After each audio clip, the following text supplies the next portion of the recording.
From the Blues Hotel Collective, welcome to Blues Moments in Time, where every groove holds a memory and every moment echoes the truth of what came before. Today, we rewind the reel, trace the footsteps, and revisit the chapters that shaped the blues.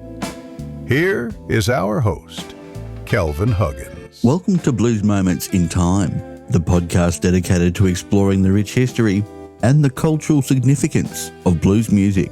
Today, we're focusing on the events that shaped the blues on January 31.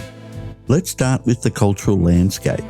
On January 31, 1972, Chicago became the center of the blues and gospel world as more than 40,000 people gathered to pay their respects to the great Mahalia Jackson. Her funeral wasn't just a moment of mourning, it was a cultural milestone. Jackson's voice had carried the hopes, struggles and triumph of Black America, and the sheer number of mourners reflected the depth of her influence. With Aretha Franklin closing the service in song, the day became a powerful reminder of how deeply gospel and blues are intertwined, and how Jackson's legacy continues to echo through every soulful note sung today. Now let's turn our attention to the political climate. Mahalia Jackson's funeral was more than a cultural gathering, it was a political moment. Coretta Scott King attended, honouring Jackson's role as a trusted voice of the civil rights movement. Even President Nixon sent a telegram. Jackson had stood beside Dr. King at the March on Washington, urging him to tell them about the dream. Her passing on January 31 marked a moment of reflection for a nation still grappling with the legacy of the movement she helped inspire. And of course, no discussion of blues history would be complete without exploring the music itself. On January 31, 1970, the Jackson 5 hit number 1 with I Want You Back, a song rooted in the rhythmic and emotional transitions that grew out of the blues. And while Blondie's chart-topping hit The Tide Is High in 1981 wasn't a blues track, it showed how black musical traditions continue to shape global pop.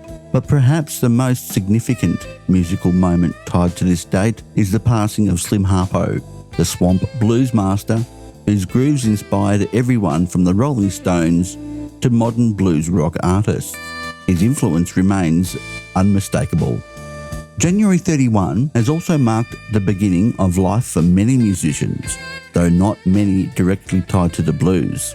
While artists like Kath and Phil Manzanera was born on this day, their contributions sit more in the rock world than the blues. Still, their work reminds us how the blues continues to ripple outward, shaping genres far beyond its Mississippi roots. Sadly, January 31 has also been a day of loss. We remember Mahalia Jackson, whose voice carried the spiritual foundation upon which so much of blues and soul music was built. And we also honour Slim Harpo, whose swampy, hypnotic sound helped define an entire subgenre of the blues. Their legacy continues to inspire musicians and listeners around the world. And that's all the time that we have for today's episode of Blues Moments in Time. Join us next time as we continue to explore the fascinating history of the blues.